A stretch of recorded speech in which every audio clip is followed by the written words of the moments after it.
Hi, this is Kelly. Welcome to my channel. Today we have elegant Easter DIYs. DIY number 1, the Midnight Meadow. So I've got this fancy paper from Hobby Lobby here, and another one of these bunnies. Got these from Dollar General last year, and I traced and cut out the shape of the bunny for each side. I do both sides, and we use some tacky glue to adhere it to the bunny. This particular paper, the Mod Podge, doesn't work as well. It's the paper's just so thick. We make sure we get that pressed into place, and we're going to paint this entire thing with black chalk paint.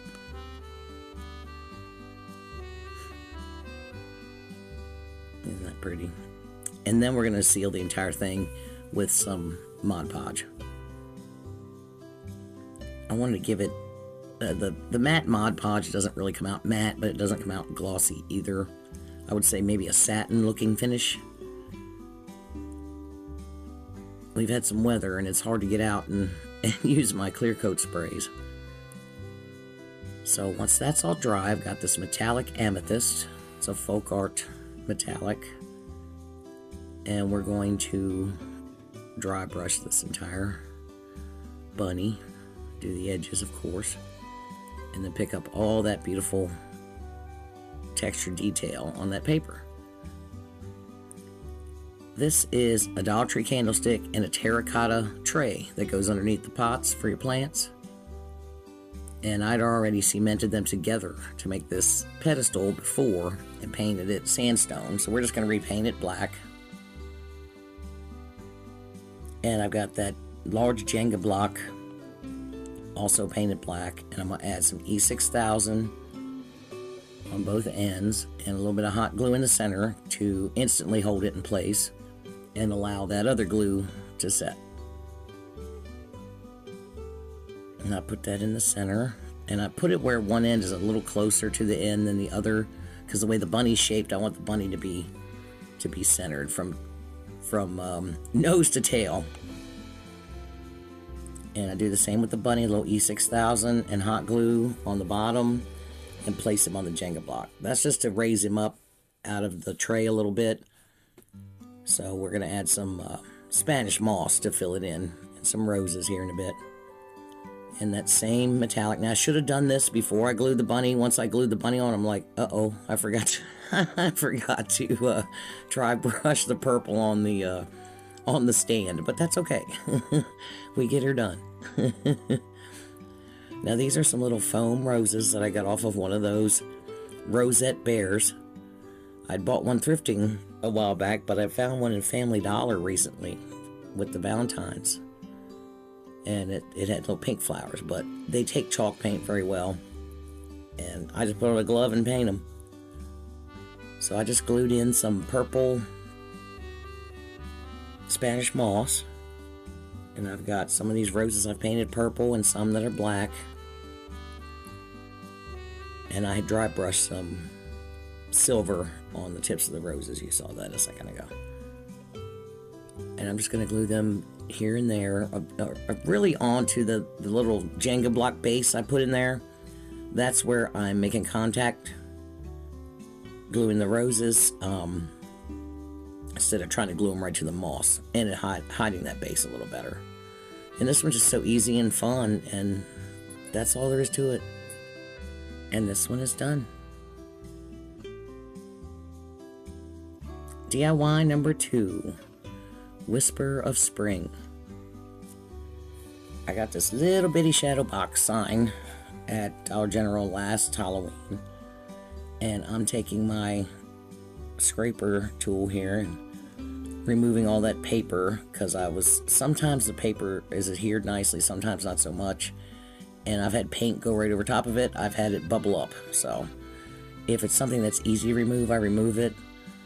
And now I'm scuffing. That's like a very glossy finish on the little frame. So I scuffed all that paint, and now I'm going to sand the inside a little bit as best I can. And you're not going to see the inside, the bottom, the back, whatever. It's going to be the bottom. So I wasn't worried about it being a little rough. And we're going to paint this entire box with this truffle. And now we're going to take our candle wax and we're going to rub it onto just the framed portion there. The frame, the walls, whatever. So doing the inside of the wall, the front, and the sides. And just get, go ahead and rub it on there really well. Get some wax on there. And then this is folk art, what's it called? Sage. And we're going to paint a coat on there, but we're not going to worry about it being perfect or full coverage. If a little brown shows through, that's okay, because that's what we're after anyway. And we're going to get a coat of paint all over everywhere we put that wax. And this little plastic scraper, I'm just going to gently scrape away at that sage paint. And very, very gently. If you don't want to do it too hard and then get down and dig too deep, and get under the brown onto the green. You don't want that green showing through. And we're just going to go all the way around, give it this little rustic look. Now here's the fun, messy part. These are some little glittery eggs I got last year. And I'm going to place them, I do 5 of them. And I put them on toothpicks. And I'm going to seal down that glitter with some Mod Podge. And let those dry for a little while. I like the texture from glitter, but you don't want it all mixing in your paint.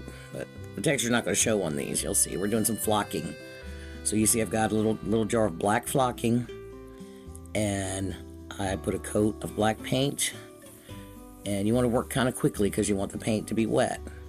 And we're going to douse that wet paint with the black flocking.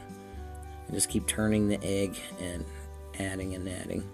And have something to catch it because you want to return that back to the jar. Now I've got some purple paint and some purple flocking. I bought a little pack of these little... It's actually a for your nails. For flocking your nails, a little kit. I'm like, what? I don't know. I'm not sure how that works, but it had some pretty colors. So now I've got this hot pink, but I'm doing that over black paint because I want to kind of tone down that pink, Generally, you want to use the similar color paint to your flocking. So there's the 5 that I did. And I'm just taking this little fan brush and very gently brushing away the excess after they've dried for a couple hours. This is just some black Spanish moss, and I'm not going to glue anything. We're just going to make a little nest and add our little flocked eggs. But yeah, if you use the same color paint rather than Mod Podge or whatever, you'll get a better coverage because anywhere flocking might miss, the paint's covered up and it won't show up. And there we have it. It's so pretty, easy, fun, simple. And here's my reveal. Thank you so much for being here with me today. I hope you enjoyed this video. I appreciate you guys so much. I've been out of my season here, but it's going to be Halloween 24/7 here real soon. But these have been fun. Here's my little nest of eggs here. So pretty. Thanks again. Don't forget to like and share and all the things. Bye.